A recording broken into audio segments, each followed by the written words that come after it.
So Season 1 is finally here, I can't lie. I've been playing the absolute hell out of RedSec for the majority of the first day or so, but I have jumped into multiplayer yesterday to get some hands-on time over there too. And although there's new content and the battle pass and all that stuff, one of the bigger changes has been surrounding the Bloom, as they did a general balance pass to adjust some of the issues that we were seeing before Season 1, with even more changes coming later in the season as well, because this update didn't actually address the initial bug that I mentioned in this video here. So if you feel like you're missing shots and stuff like that, this video kind of explains that. They have done a general pass, but they haven't actually fixed the bug, if that makes sense. So the Bloom is still a little bit hit and miss, but they have generally adjusted it in this update. And so because of that, starting today, we will be starting a new series where each season, or potentially after every single update, if you guys do enjoy this one, I'm going to be running you through the 5 biggest winners and losers of the update when it comes to the weapons, from those that have improved the most and are now kind of in the top tier of weapons, to those who have also received the biggest nerfs. And so without wasting any time, let's get stuck right into it.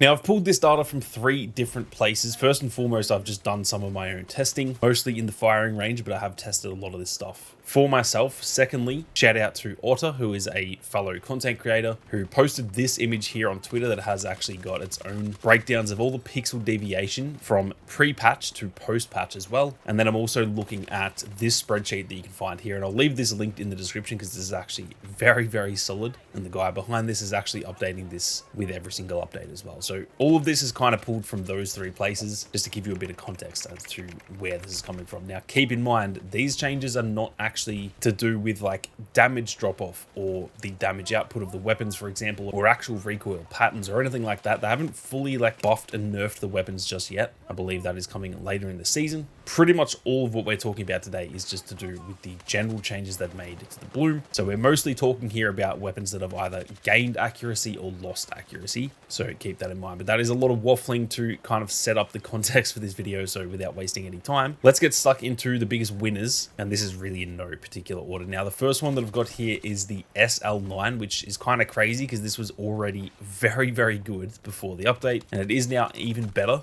The whole point of the SL9 is that it is pretty accurate actually for an SMG. It is kind of like a beamer compared to a lot of weapons in this game, and it is now actually even more accurate. Not by a whole lot, but it was already really good, and the fact that it's even better means it is definitely one of the biggest winners of this season. Next up, we've got the B36A4, which is very exciting for me because this is one of my favorite weapons in the game, and it is a bit of a cult classic within the Battlefield franchise. Now, the video that I mentioned earlier where I was testing the bug, this is the one that I actually used, and it is fair to say it was very broken because of that Bloom bug. Now, again, that isn't fixed yet, so it can still be broken in the wrong circumstances, but overall, they've made a pretty big change to the B36 that it now is quite a lot more accurate. So if you like the B36 but you feel like you're missing shots, give it a try now. It is definitely in a much better state. Now, moving on, we've got the TR7, which is a very, very solid weapon. Now, it does have a lot of recoil, and the fact that it had a lot of recoil and then a lot of deviation with the Bloom meant that it was fairly inaccurate at times. It's pretty damn good up close, but if you were trying to fight at mid-range, it could be a bit of a struggle early on. Well, that has slightly been fixed. Again, the bug is still there, but this thing is now a lot more accurate with its general Bloom. And after using this after the patch, it does feel a hell of a lot better than it did initially. Now, next up, we've got the MP5, or the PW5A3 as it's called in this game. And again, this is kind of surprising that this is in this list because it was already one of the more accurate weapons in the game prior to this patch. It actually has very, very decent range on it considering it is an SMG. And again, it is now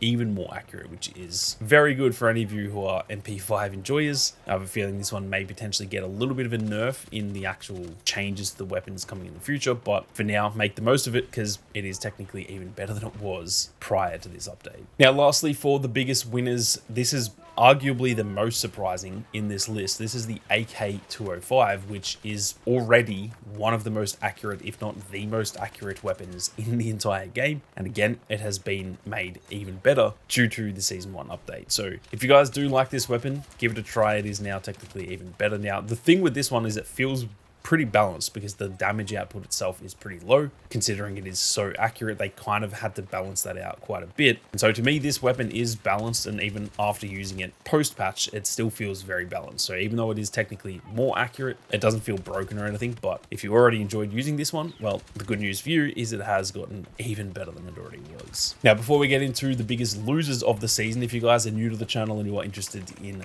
more Battlefield 6 content, be sure to hit that subscribe button. There is plenty more on the way. Plenty of stuff focused on the regular multiplayer. There's also going to be a lot of RedSec content on the way as well, because like I said, I've been playing the absolute shit out of that. And I did also want to mention again that I'm starting a top 5 plays series for Battlefield 6 here on the channel, where each season will have giveaways for the winners, like for example battle passes and stuff, potentially even some merch. And obviously to start the series, I need you guys to submit your clips to be featured here on the channel. So head to the link in the description. That link will be in the description of every single video moving forward, and all you need to do is submit your clips to be featured in an upcoming episode once I kickstart that at some point, hopefully in season 1. Now moving on to the biggest losers of the season, and again in no real particular order. The first one I've got here is a bit of a bummer because this is actually my single favorite weapon in the game, or at least it was anyway, that being the L85A3. Now this felt very, very good despite the actual issues with the bloom. However, now it does unfortunately feel kind of like noticeably worse. I initially started using this in RedSec just because I thought it would be a really decent weapon, and unfortunately I was feeling like I was missing a lot of shots. Knowing me, that was probably more my aim than the actual weapon, but unfortunately this has had one of the biggest nerfs, I guess you would say, when it comes to the actual bullet deviation with that bloom. And so if you do enjoy using this weapon, just be aware it is unfortunately a little bit less accurate than it previously was. Now moving on, we've got an LMG, and there's actually 2 LMGs in this list. They've been hit pretty damn hard by these changes. The first one is the L110. Now this is a pretty fun LMG to use, definitely not one of my favorite weapons, but I've used it a few times now and it is honestly pretty fun. But unfortunately it is now a little bit less accurate, which kind of says a lot because it already did have a fair amount of recoil on it. It's got a pretty high rate of fire, and that obviously comes with a lot of recoil. So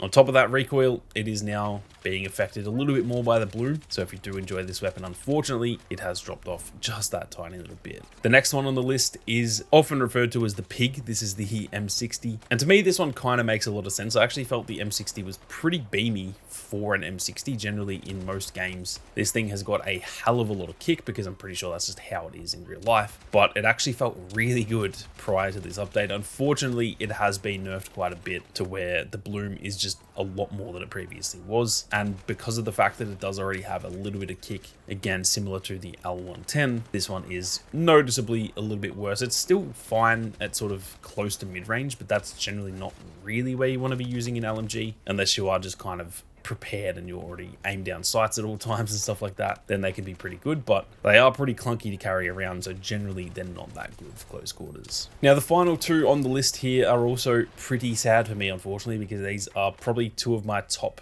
5 or so weapons in the game. The first one is the SCAR, or the SOR 556, and unfortunately this is actually one of the biggest hits by these bloom changes, to where, again, similar to the L85A3, I was using this in RedSec early on, thinking it would be really good for those long range engagements because it feels like that in the multiplayer, but man, this thing is noticeably not hitting as many shots as it was. So if you are a fan of the SCAR, unfortunately, again, this one has been hit pretty hard. It's still viable for sure, but you will just notice yourself missing a few more shots. Again, keep in mind, once they actually come along and fix the bloom bug itself, maybe it will be a little bit better again, but this is going to require a lot more tapping the trigger rather than just holding it down, which realistically you should be doing anyway. Now, last but not least, we've got the SGX, which I guess at the end of the day is kind of fair because this thing was a bit of a beamer considering it's an SMG. This thing has had really, really good range on it and stuff like that. And so this one I'm not that disappointed about. I do really enjoy the SGX, but to be honest, it's probably a little bit fair that this one has been slightly nerfed by the bloom changes.